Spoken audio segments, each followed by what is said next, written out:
Dorothy's voice softened, and when she spoke again, there was something in her tone that made everyone listening understand that this conversation was about more than just a proud mother bragging about her son.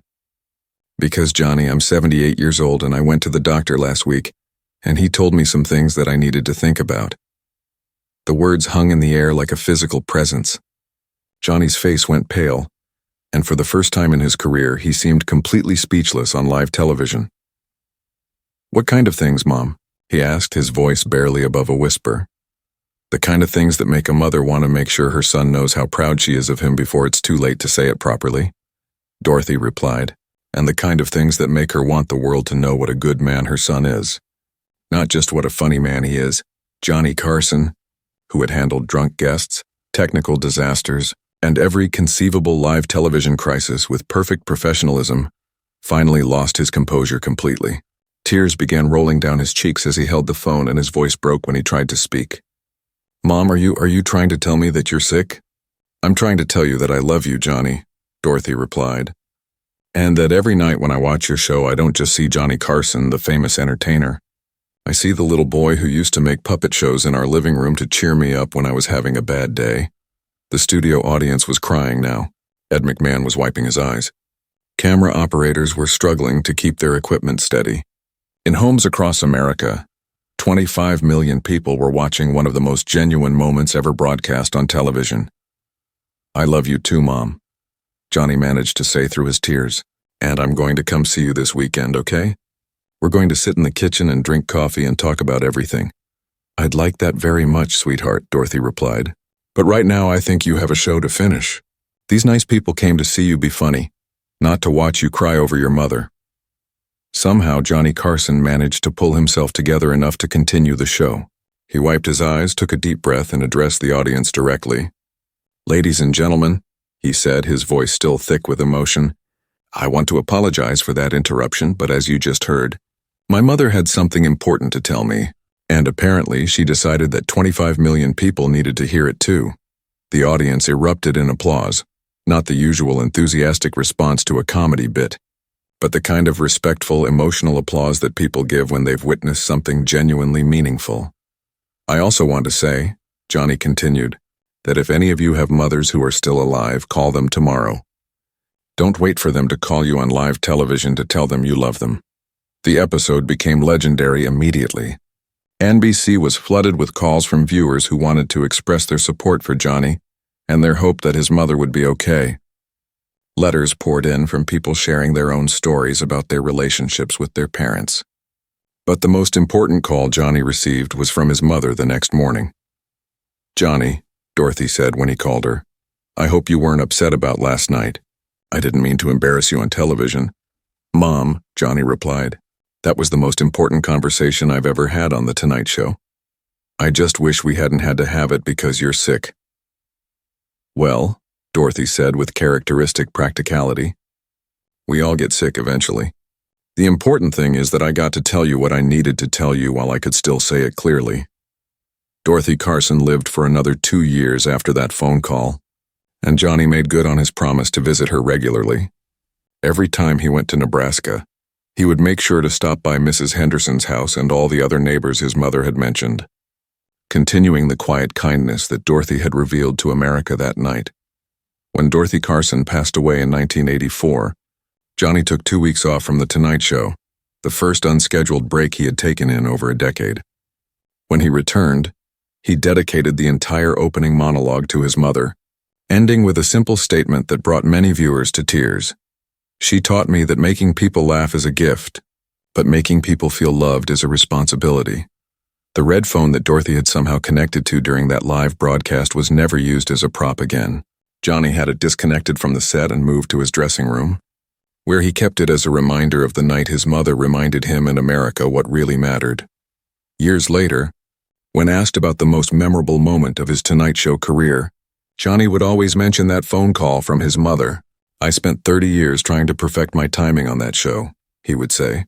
"But the most perfect timing of all belonged to my mother, who somehow knew exactly when to call and remind me that being a good son was more important than being a good entertainer." The night Dorothy Carson called The Tonight Show live on air became more than just a memorable television moment. It became a reminder to millions of families about the importance of expressing love while there's still time to do so. Johnny Carson had spent decades making people laugh, but that night his mother made them cry. And in doing so, she gave them something more valuable than entertainment. She gave them a reminder to tell the people they love how they feel before it's too late. Today, when people talk about the most genuine moments in television history, Dorothy Carson's phone call to The Tonight Show is always mentioned. It was a moment when the carefully constructed barrier between entertainer and audience completely disappeared, revealing the human being behind the celebrity smile. Johnny Carson spent his career giving America laughter. But that December night, his mother gave America something even more precious. A reminder that behind every public figure is a person with a family, with feelings and with the same need for love and connection that we all share. The phone call lasted less than 10 minutes, but its impact lasted a lifetime. It proved that sometimes the most powerful television happens not when everything goes according to script, but when real life interrupts the performance and reminds us all what really matters. If this incredible story of a mother's love and the power of speaking from the heart moved you, make sure to subscribe for more amazing true stories about the moments when real life created television magic. Share this video with someone you love and haven't told lately. And let us know in the comments about the most important phone call you've ever received. Johnny Carson was in the middle of his Tonight Show monologue when the phone rang live on television. It was his 78-year-old mother calling from Nebraska, and she had something to tell him that would break his heart, and America's heart at the same time. It was Tuesday, December 15th, 1982. The Tonight Show was running like clockwork, with Johnny Carson delivering his opening monologue about President Reagan's economic policies and the upcoming holiday season. The studio audience of 300 was laughing at all the right moments, and 25 million viewers across America were settling in for another night of entertainment with their favorite late-night host. Johnny was halfway through a joke about Christmas shopping when something unprecedented happened. The red phone on his desk, the prop that had been part of the Tonight Show set for over a decade but had never actually rung during a live broadcast, suddenly started ringing with a shrill, insistent tone that cut through Johnny's perfectly timed punchline. The audience fell silent. Ed McMahon looked confused. Doc Severinsen and the band stopped playing. For a moment, Johnny himself seemed frozen, staring at the phone as if he couldn't believe what was happening. The red phone was supposed to be disconnected. It was just a stage prop, part of the presidential hotline joke that Johnny occasionally used in his monologues. But somehow, impossibly, it was ringing during a live broadcast being watched by millions of people.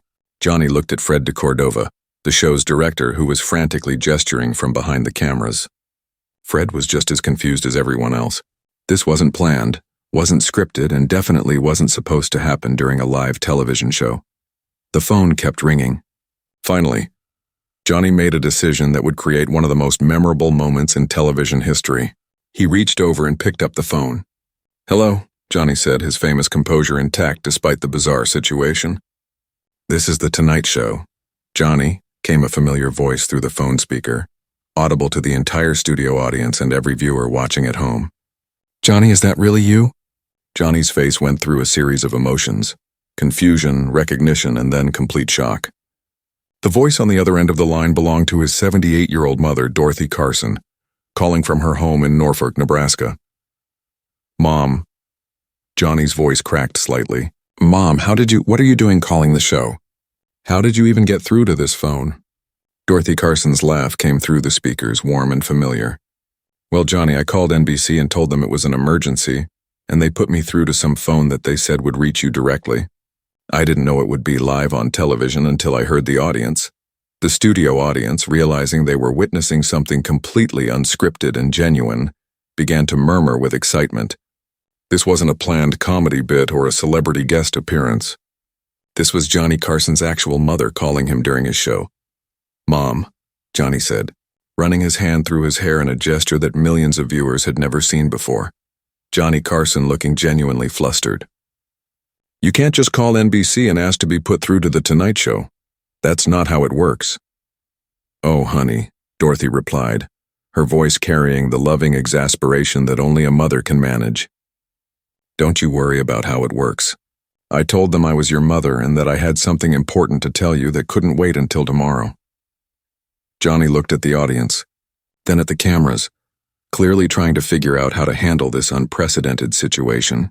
He could have hung up, could have explained it away as a technical glitch, could have gone to commercial. Instead, he made a choice that revealed something about his character that the American public had never seen before. "Okay, Mom," Johnny said, settling back in his chair with a smile that was different from his usual performer's smile. This one was real, unguarded, and filled with genuine affection. "Since you've got 25 million people listening, what did you want to tell me?" What followed was a conversation that no one in the studio or watching at home would ever forget. Dorothy Carson, completely unfazed by the fact that she was now talking to her son in front of a national television audience, began speaking with the directness and honesty that only a parent can manage. "Well, Johnny, I wanted to tell you that your father and I watched the show last week where you talked about your childhood in Nebraska, and I want you to know how proud we are of you." The studio audience, expecting this to be the setup for a joke or a scripted bit, gradually realized that this was something much more real and meaningful. "Mom, you tell me that all the time," Johnny replied, but there was something in his voice that suggested this conversation was different from their usual phone calls. "I know I do, sweetheart," Dorothy continued, "but I wanted to tell you on television because I wanted everyone to know what kind of son you are. Not Johnny Carson the entertainer, but Johnny Carson the person." Johnny's famous composure began to crack slightly. "Mom, I don't think America needs to hear about my personal life." "Well, I think they do," Dorothy said with the firmness that mothers everywhere would recognize. "Because you make people laugh every night, but you never tell them about all the good things you do when the cameras aren't rolling." What Dorothy Carson said next surprised everyone, including Johnny himself. She began talking about things that Johnny had kept private for years: his anonymous donations to children's hospitals, his quiet support of struggling comedians, his visits to veterans' facilities that he had specifically requested be kept out of the press. "Last month," Dorothy continued, "you flew out to Nebraska just to surprise Mrs. Henderson next door after her husband passed away. You spent 2 hours sitting in her kitchen drinking coffee and listening to her talk about her Harold. She didn't even know you were famous. She just knew you were that nice boy who grew up next door to her." Johnny's face reddened and he looked genuinely uncomfortable. "Mom, people don't need to know about that." "And when little Tommy Patterson down the street got sick," Dorothy continued, ignoring Johnny's protests, "you paid for his medical treatments but told the family it was from an anonymous donor. Tommy's mother called me crying because she wanted to thank whoever had helped them, and I had to bite my tongue not to tell her it was you." The studio audience was completely silent now, hanging on every word. This wasn't entertainment anymore.